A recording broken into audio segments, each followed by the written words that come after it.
Welcome back, everyone. Today, we can talk about something very important for real estate investors. And many of the real estate investors over the years still have not gotten it right on how to analyze a rental property. So, this is the masterclass. We can talk about rent to value ratio, we can talk about capitalization rate, cash on cash return, and finally, the total ROI, total return on investment. We can take a very deep dive in each of the terminology. We can do around a 10 to 15-minute module on each formula. So this is a very critical masterclass. You need to digest this video, digest our presentation, listen to it more than once if necessary. This applies to experienced investors, especially for newbie risk investors. You need to understand this. I'm not asking you to be a mathematical genius. It's nothing like that at all. This kind of numerical formula is very conceptual. It's essentially a ninth grade math, really. So without further ado, my name is Seewing Yee from the Yee Real Estate Network, and thanks for attending. And my co-host once again is Miss Julie. How are you, Julie? Good. Good morning, Seewing. Thank you. As I alluded on many of our videos, Julie is one of our network investors within my investment club. She's a late bloomer, if you will, in real estate investing. She's a baby boomer also, just like me. I tell you, she scaled her portfolio amazingly a few years ago in the Midwest market. And she have a total of 6 rental properties, turnkey properties, remote distance managing a portfolio. And she have done very well, long-term cash flow, rental income appreciation, the whole 9 yards and all that. So she's a great person to share this presentation with. So without further ado, thank you, Julie. Thank you. Without further ado, let's dive right in. All right. Again, this is it. Rental numerical analysis, critical masterclass. As I stated, rent to value ratio, capitalization rate, cash on cash return, and total ROI. We can break this numerical down and I'm applying it to the situation where I'm going to use my several decades of investing experience to share with you around this analysis. And Julie will also share her experience as an investor to share her thoughts. Let's get started. And definition, I'm not going to spend too much time on it. This is a sort of a technical definition, but I'll break it down for you. Once you replay this video, pause, you can watch multiple times, whatever is necessary to digest this information.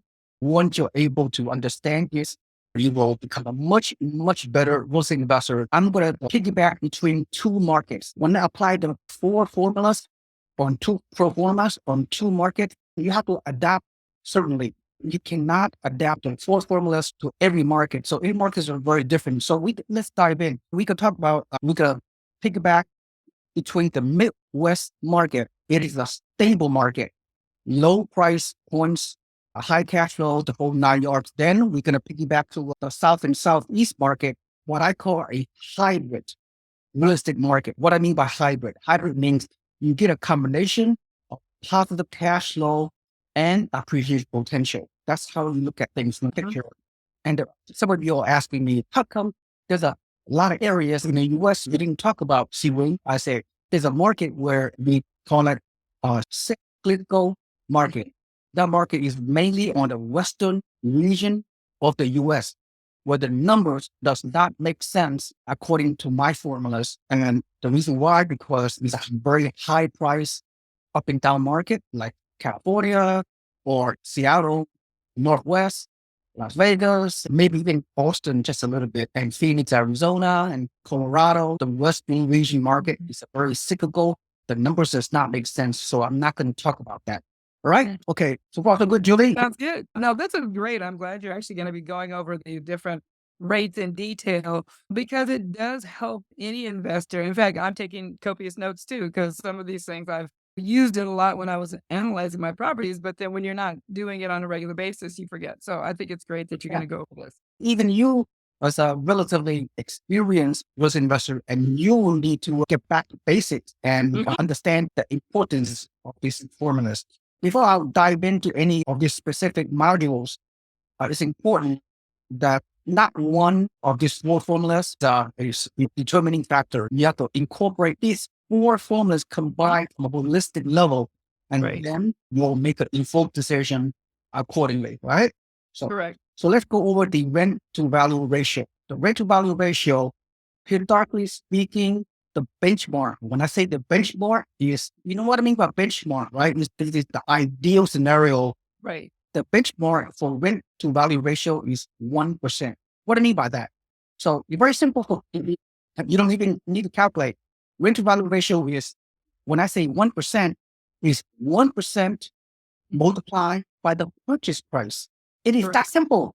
Correct. If you buy a property for, in this case, 100,000, 1% multiplied by $100,000 equals what? $1,000. $1,000. That $1,000 signifies a gross monthly rent. You don't even have to go through any more numbers. Based on my experience and knowledge over decades of doing this investing, when you meet the 1% rule, regardless of the rest of the numbers, you will cash flow. Right. I You agree will with that. cash flow whether you buy all cash or you can do a 25% down payment. You will cash flow. So that is the easiest formula of the four. Now, And I will say, just to add to that, just in our own experience of the properties that my husband and I bought, all of our properties, all 6 of them, met and exceeded that 1% rule. right. Very good for you. Now, does that mean you must achieve 1% rule before you buy investment property? Of course not. Because 1% rule typically applies to the Midwest market whereas people are chasing cash flow because of the low price point, older homes, and higher rent. But you cannot get a good. This is the reality of the market, right? If you are an investor and you don't understand or refuse to understand about your expectation, then you need to do something about your lack of education financially or whatever.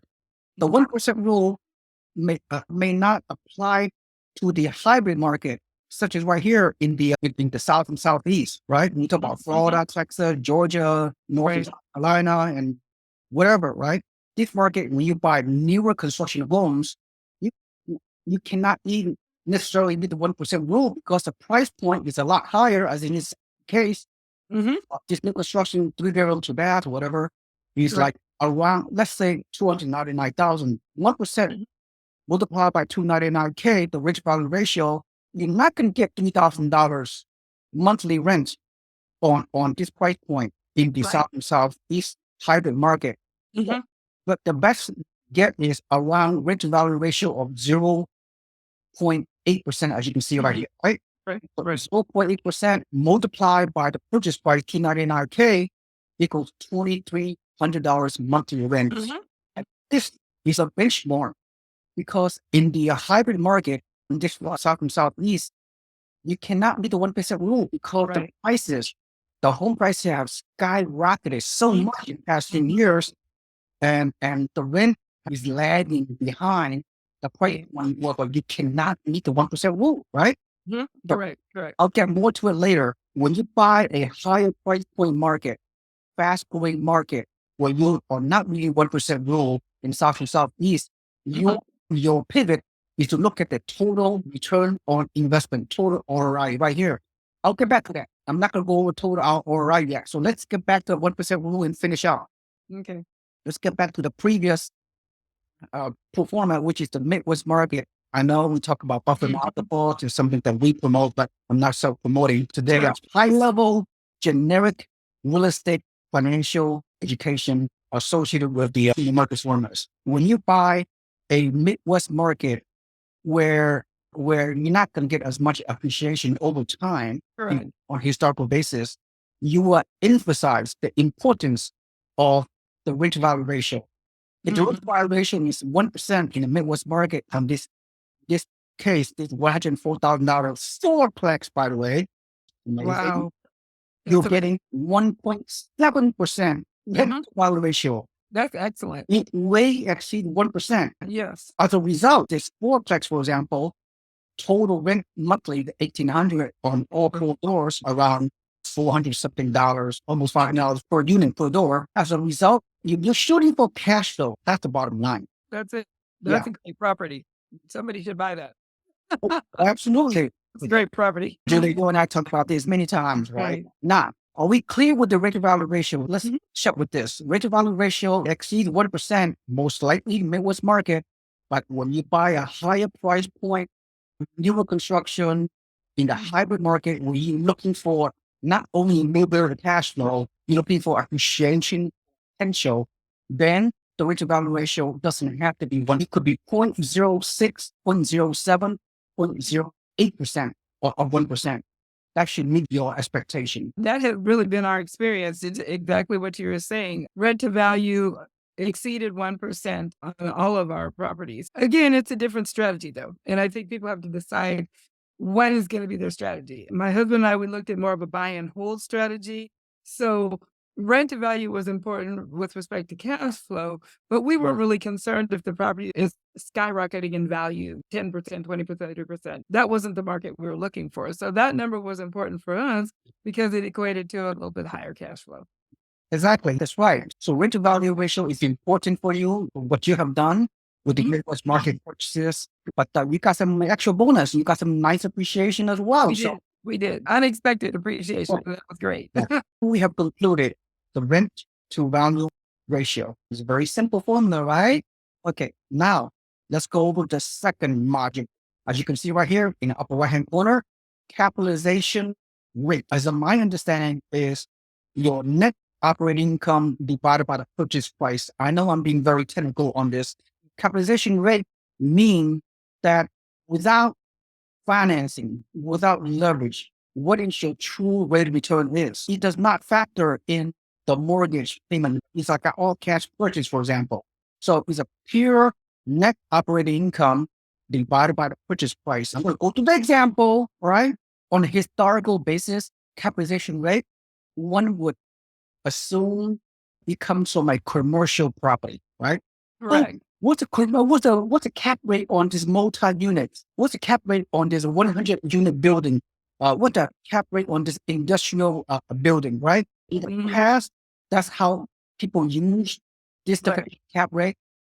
But you can apply the capitalization rate to any income property. It doesn't have to be a multi-unit. You can apply the cap rate to a single family home, residential investing, duplex, triplex, fourplex. So people look at the cap rate. I don't want to provide any inaccuracies or misleading information or misconception. The benchmark is typically at least 5%. When you achieve capitalization rate of at least 5%, on top of that, if you use the leverage you're purchasing an income property, like 25% down payment, whatever, the benchmark is 5%. So therefore, capitalization rate is net operating income divided by purchase price. So let's go over that.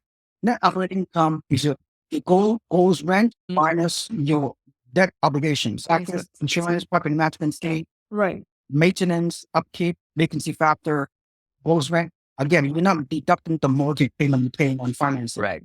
So at the end of the day, then you calculate the monthly debt obligations, then you multiply by 12 months. So it's annual debt operating income, annual debt obligation divided by the purchase price. It's your net operating income. That's 16,420 in the top right. 16,420 divided by the purchase price. It's going to give you your percentage.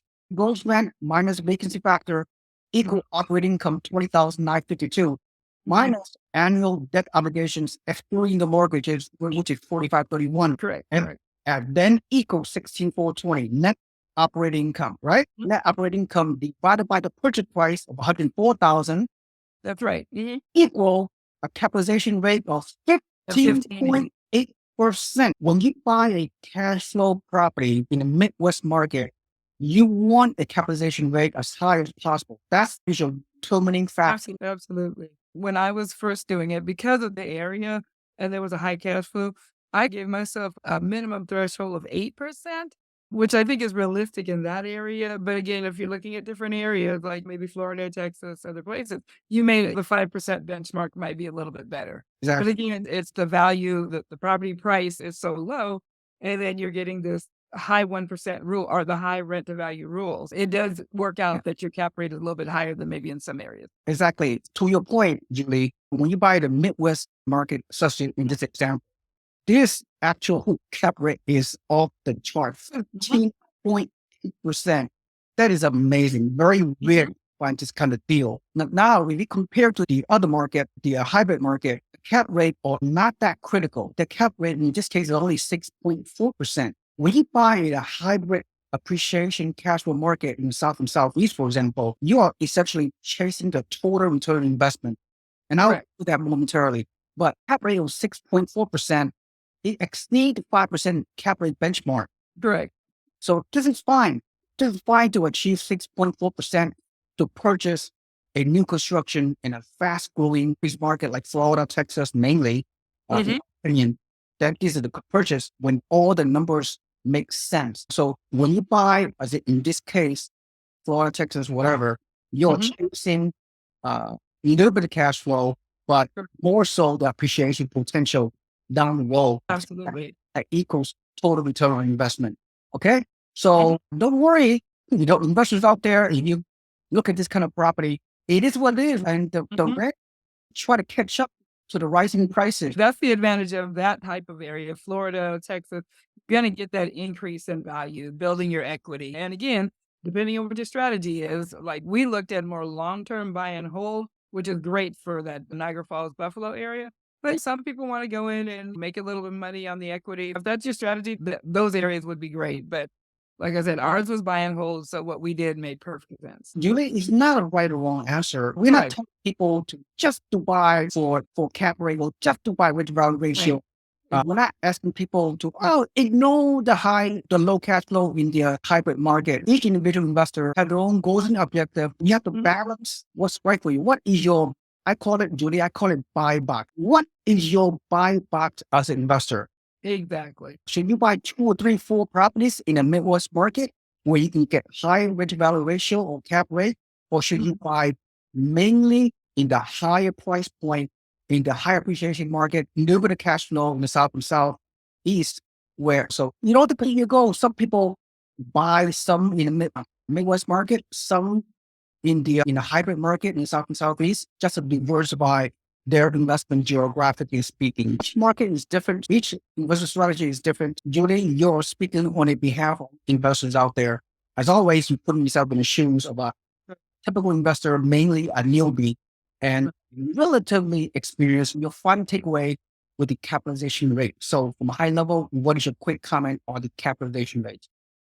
My general rule of thumb was a little bit around 8% based on the area. I think the 5% is really good if you're looking at some of the Southwest, Texas, Florida, places like that. But again, I think you were stressing none of these is a hard, fast rule. Like, don't make your decision if the cap rate isn't 8%. That doesn't mean it's not a good investment. You have to look at the overall picture, which I think is great while you're going over each one of these numbers individually.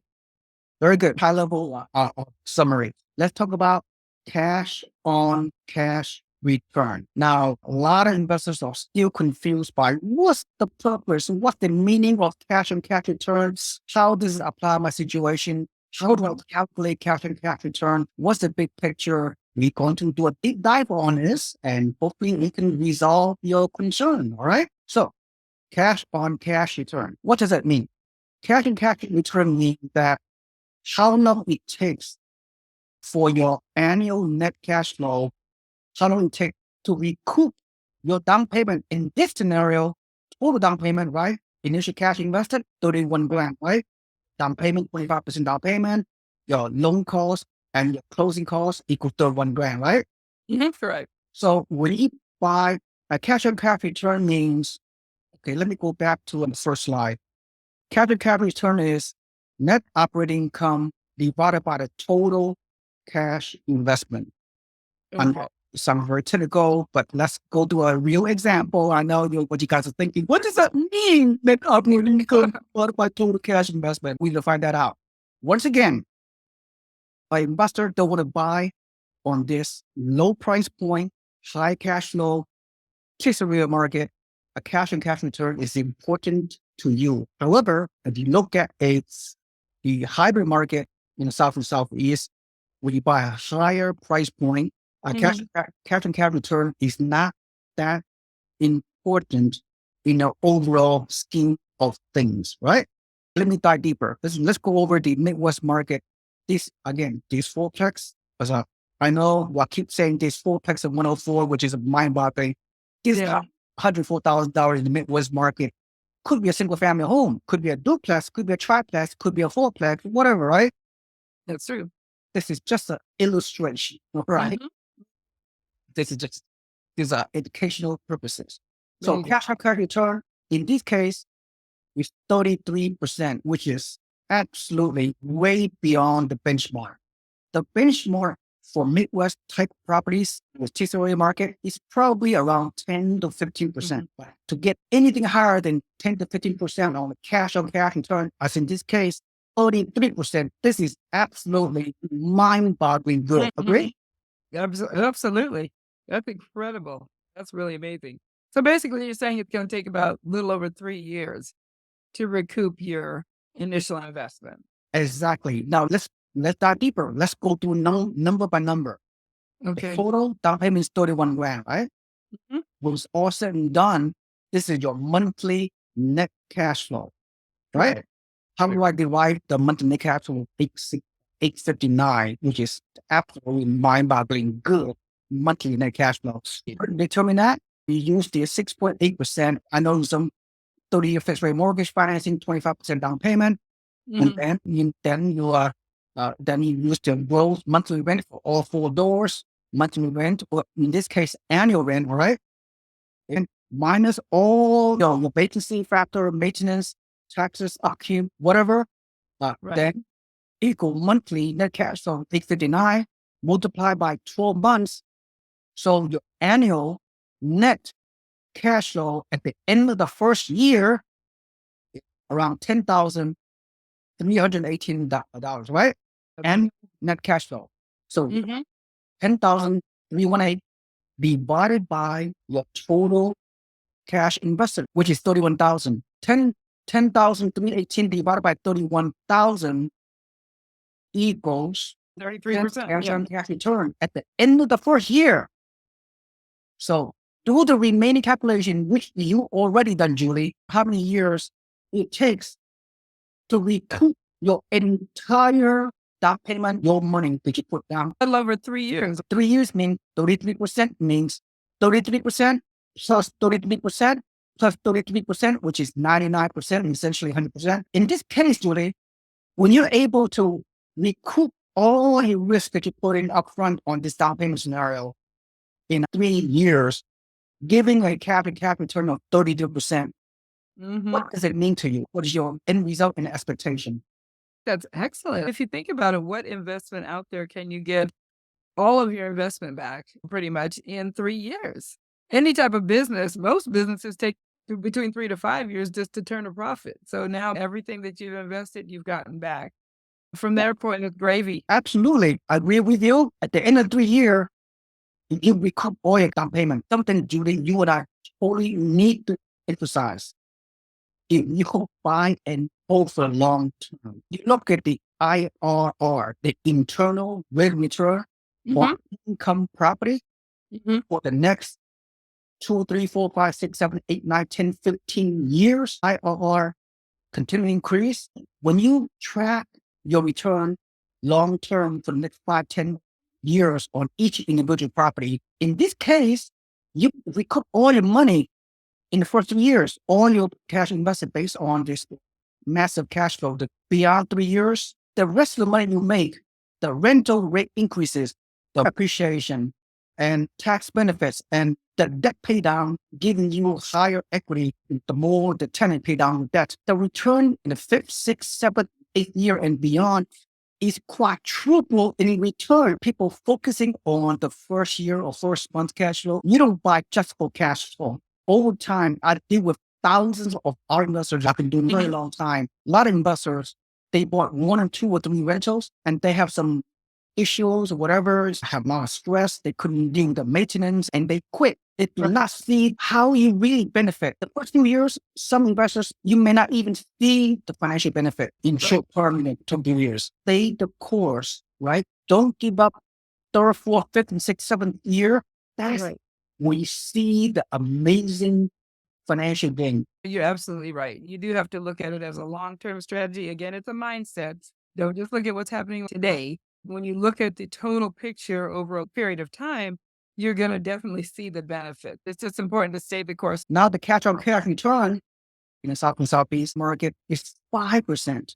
Oh my gosh, 5% the cash on cash return. Oh, I'm not going to buy this. Oh, I'm not going to buy South and Southeast. I'm going to buy somewhere else. Is that an overreaction? Not overreaction. Like I was saying earlier, I think you have to look at the total numbers together and don't make a decision based on any one factor. Because if one factor doesn't line up, it doesn't necessarily rule out the property. Even at 5% cash on cash return, because the net monthly cash flow in this case is only 331, right? Time 12 months, at the end of the first year, your net annual cash flow in this property is a little bit less than $4,000. You're already putting $81,000. Some investors who are not savvy, which is a lot of people out there, believe it or not. You know what? 4% cash on cash return or 6% cap rate. I could earn the money market or buy a bond or get a CD for 5%. I'm not going to invest in real estate because I can get similar 5% on the stock market and mutual funds. How do you counter that wrong assumption by someone? Right. Again, it's looking at the total asset as a whole. Like we've talked on previous videos, it's not just about the cash on cash return, or it's not just about the income that you receive. There's so many more benefits, the tax benefits, the building in equity. There are so many other factors that make this such a better investment than putting it in a CD at a bank. Because the reality is, CD at a bank, with the cost of living being so high, you'll be at a negative. Inflation eat up your 5% on a CD or the money market. You'll be at a negative. You'll have less, technically less than you started with. If you're getting 3 or 4% on a CD and cost of living is 7 or 8%, you're back to square one. Exactly. That's what we dispel that misconception. Well, I can get a CD 5%. Why should I buy an investment property? Right. The people have this kind of belief system. Right. There's a Right. bunch of people out there, they think they're doing an apple to apple comparison, comparing a 5% CD or money market to an income property, which you make money 5 different ways: cash flow, a loan pay down, equity appreciation, tax benefits, and the whole 9 yards, right? Right. Absolutely. Absolutely. Now, having said that, even with a 5% cash on cash return, you're making some kind of money. Your cash flow 331 monthly. Annual is almost 4,000 annual net cash flow. You're making some money in this property, which is fine. But in this type of market, in the South and Southeast, higher price point, you have to factor in, you buy a higher price property in this situation, you are focusing on total return on investment. At the end of the day, Right. let's go over the importance of total investment. Why the total investment at the end of the first year alone is 27%. This is a very important benchmark for investors buying in this types of market in the South and Southeast, new construction, high, fast growing market, what have you. So 27% in this case is critical. Let's go over how do we come up with 27% total return on investment. Here it is. Okay. Are you ready? I'm ready. You buy this property, 25% down payment, or whatever interest rate you pay. In total output is 81 grand. That's not a small chunk of money. It's quite substantial money, right? 81 grand. A lot of people cannot afford to have $81,000 down payment to buy this kind of property. Some do, which is fine. The annual net cash flow, monthly top cash flow, 331, which is good. It's a good benchmark. It's kind of market, 331 or a couple $100 even. It's fine. So it's not all about the cash flows because this $331 monthly cash flow is not going to break the bank. It's not going to give you a financial freedom because we go out for a dinner at a good restaurant for 2 of you, you'll spend $300 on that night out for dinner, right? So when you buy in this kind of market, you look at the total return. How do you derive it? 27% total ROI? Here it is. Annual net cash flow is almost 4,000. Then we factor in 5% projection appreciation. Then we factor in, but it's very hard to determine the tax benefit. I'm not going to even talk about that. Some people get a tax benefit, and others, it depends on what kind of strategy you're going to do on the taxes. We're not going to talk about that too much. Annual net cash flow is almost 4,000.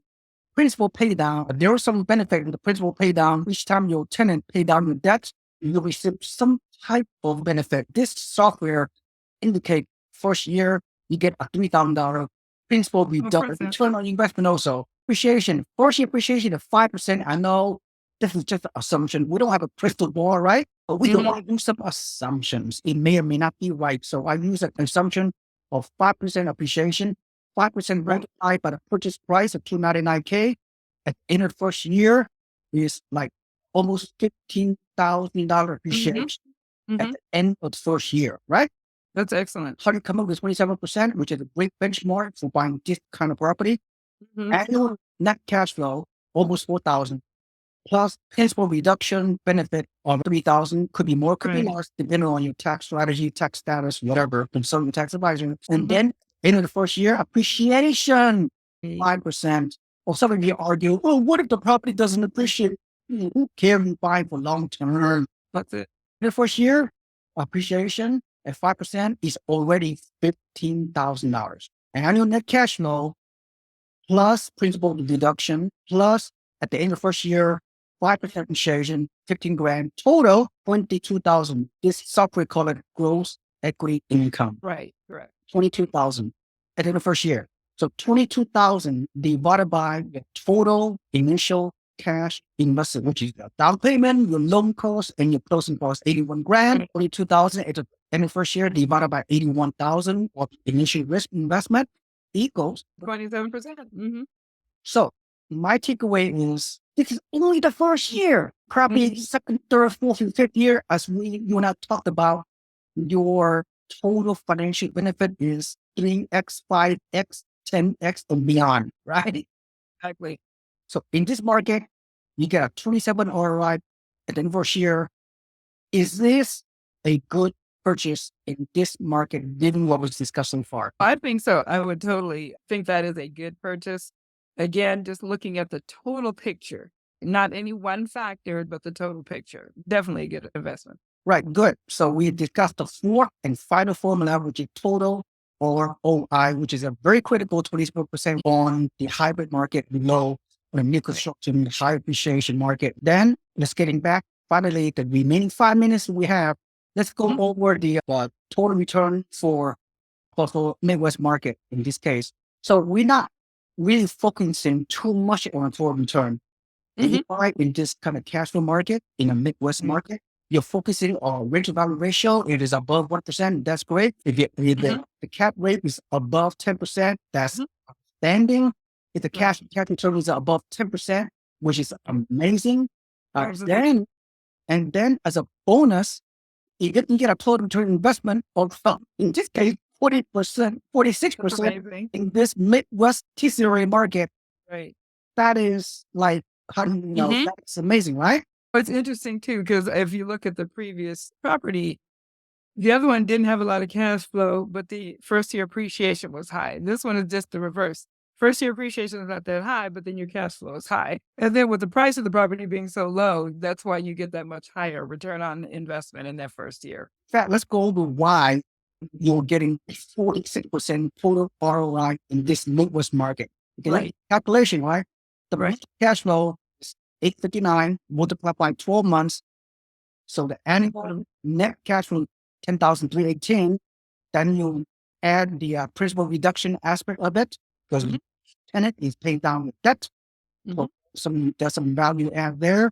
And then even at 3% or even less appreciation at the end of the first year, 3% multiplied by 104,000, which is like $3,000 of appreciation at the end of the first year. So you add total annual net cash flow, add the principal reduction in 23, add appreciation at the end of the first year of 3120, equal gross equity income of 14,262.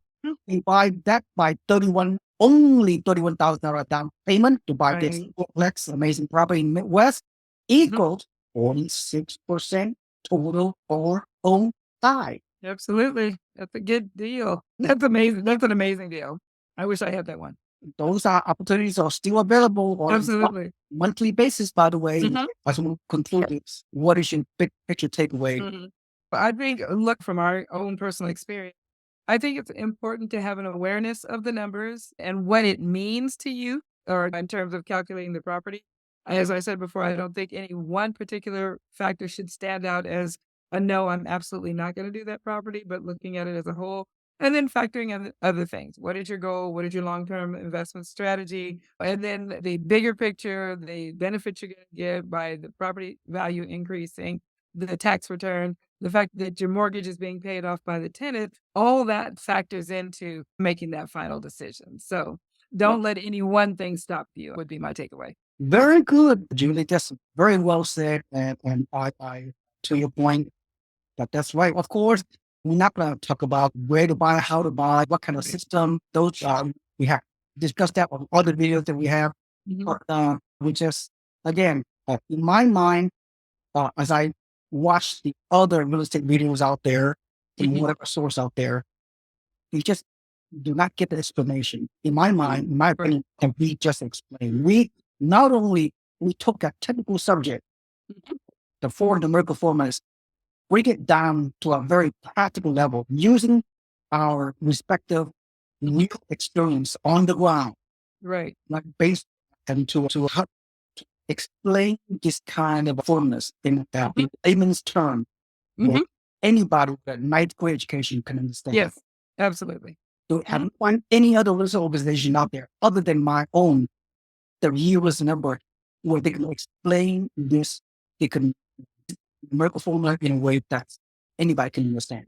Have you find- I've looked at a lot of different, organizations, websites, all that stuff. I think the benefit of working with you is you get that hands-on. You never made us feel like, "Oh, you should know that. You've never done that before." You always made it very simple for us to understand. You spoke in language that we could understand, and you were always available. I think is the bigger point. I would just encourage your listeners, at least reach out and get the information. It's free, right? You listening out there, if you see any value on this video, please like and subscribe to my YouTube channel and also comment below. Look at my description. If you want to learn more, please put your email into my website below so you can become a free listed member of my listed community, the Yee Listed Network. So you receive weekly free listening education above and beyond what you just learned, so you can potentially become a great real investor, regardless where you live in the country or in the world. You can do things that within teaching. Absolutely. This has been great. I really hope that I would just encourage your listeners go back, listen to it, stop, process it. Even if you may be looking at something right now, evaluate the numbers and then reach out if they have more questions. Absolutely. Thank you so much for your time. Julie, you and I put in so much time on each of our videos. I do a lot of advanced preparation. So for my time and effort, please bring me value, help me grow my YouTube channel, help me grow my real estate investment business. For Absolutely. what situation, we help each other, we provide That's it. full information to the right. Mhm. Nothing, nothing overhyped, nothing misleading, inaccurate, whatever, like what other real estate gurus out there. Exactly. Exactly. Mhm. Or- Okay, enough said. Thank you so much for your time. Okay. And Thank you. thank you, Julie, for attending. This is Seewing Yee, and I will see you on the next video. Have a nice day. Bye bye. Bye bye.